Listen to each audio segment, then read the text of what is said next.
Vice President Mike Pence and Democratic vice presidential candidate Kamala Harris will take the stage tomorrow night in Salt Lake City for their first and only debate.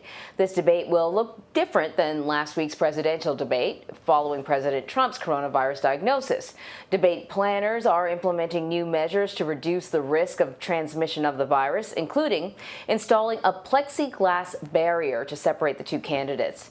So for more on this now, we want to bring in Nikole Killion at the debate site in Salt Lake City. Nikole, what other precautions are being taken at tomorrow night's debate to make sure that the coronavirus is not an unwanted guest?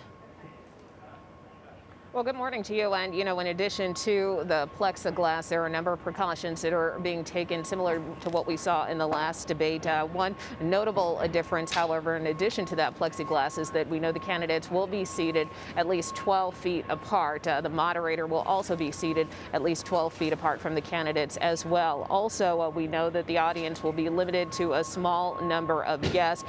We also know that masks will once again be required. Candidates will not be wearing them on stage, but they will enforce this mask mandate, we're told, and that people who don't comply with that will be escorted out. Of course, you'll recall last week at the debate, several members of the president's family sat down in the audience and removed their masks and did not wear them throughout the course of the debate, which caused some controversy. So what do we know about how both campaigns are responding to these added precautions?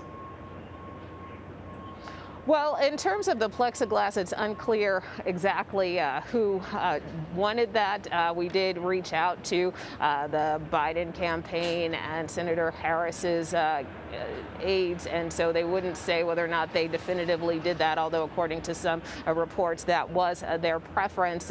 But look, one thing I think that is interesting about this is it's not the first time that plexiglass has been used in a debate format. In fact, just a couple of days ago in South Carolina in a Senate debate there, Democratic candidate Jamie Harrison actually brought his own plexiglass. If you type in Jamie Harrison and plexiglass, it is certainly trending on social media, but it certainly goes to show the concerns that there are out there, especially given the number of people that have since contracted the coronavirus, certainly not just the president, but a number of White House officials. So it is cause for concern, and as a result, now these additional steps are being taken.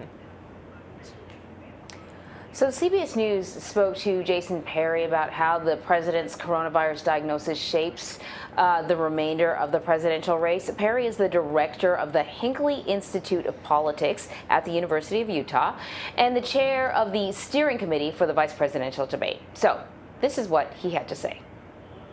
I think what's happened in the White House has made everyone look at this as something that all of us should be considering together, more than just a political issue. And I think from the White House, and I think this will play out on the stage in the vice presidential debate, we are going to have to hear a plan from these administrations. It's beyond the realm of just the hypothetical, what might happen. As soon as the president of the United States gets diagnosed with COVID-19, we all have to talk about how this is impacting every one of us, and we've got to get to the plan.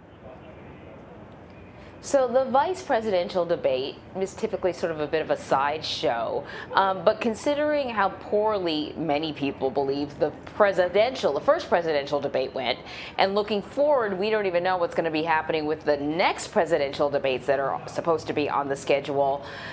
How is this debate, the vice presidential debate, different? What's at stake for both candidates?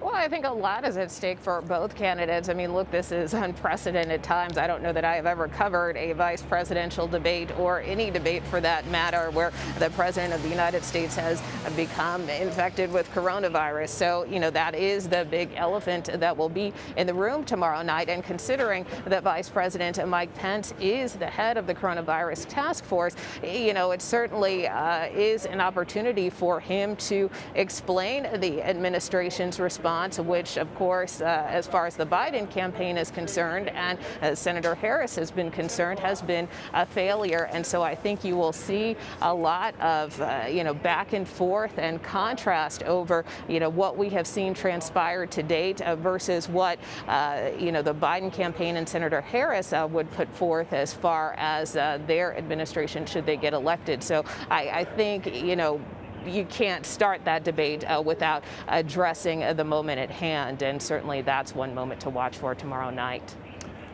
So, Nikole, what do we know about how the debate will be organized, and what kinds of attacks could we likely hear from both sides?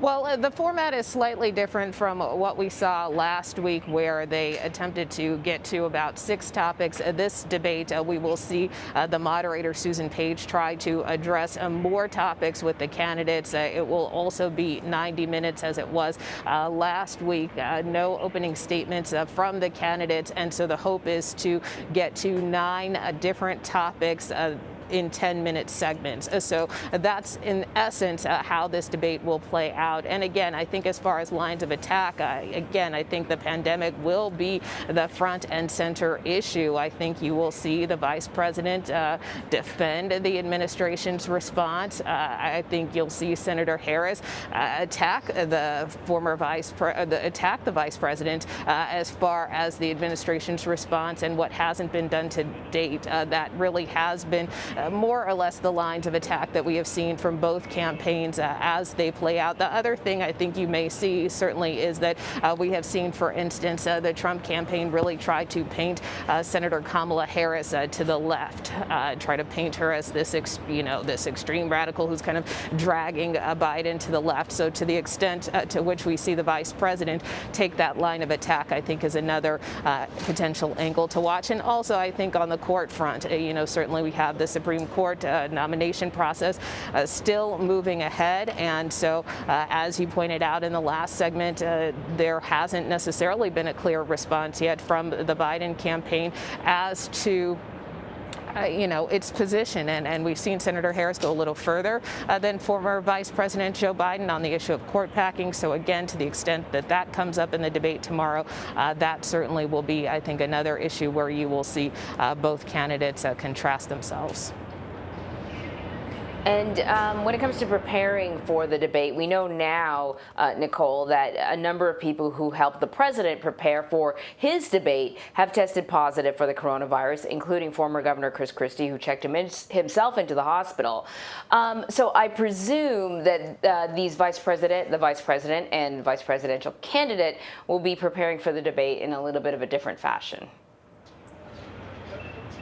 Yeah, well, we do know as far as the debate preparations are concerned, both candidates have actually been working on this for a while. We know that the vice president has kind of been preparing more traditionally. He just arrived here in Salt Lake City last night and has indicated that he is ready for this moment and ready to move forward. We do know that former Wisconsin Governor Scott Walker has been helping him to prepare along with other officials. As for Senator Harris, she has been here in Utah since the weekend, keeping a relatively low profile. She had a brief sightseeing excursion over the weekend, but aside from that, she really hasn't been holding any events here in Salt Lake City. We do know that former South Bend Mayor Pete Buttigieg, also former presidential candidate Pete Buttigieg, was spotted here in Salt Lake City. We spoke to him on CBS this morning. He would not speak to why he is here, although certainly there is speculation that he may be playing the role of Mike Pence in helping Senator Harris to prepare. But certainly Senator Harris has acknowledged that she too is ready for this debate. She sees the vice president as a good debater. She has said that before. And so again, I think both candidates are ready to seize the moment. All right, Nikole Killion for us in Salt Lake City. Nikole, as always, we thank you. You bet.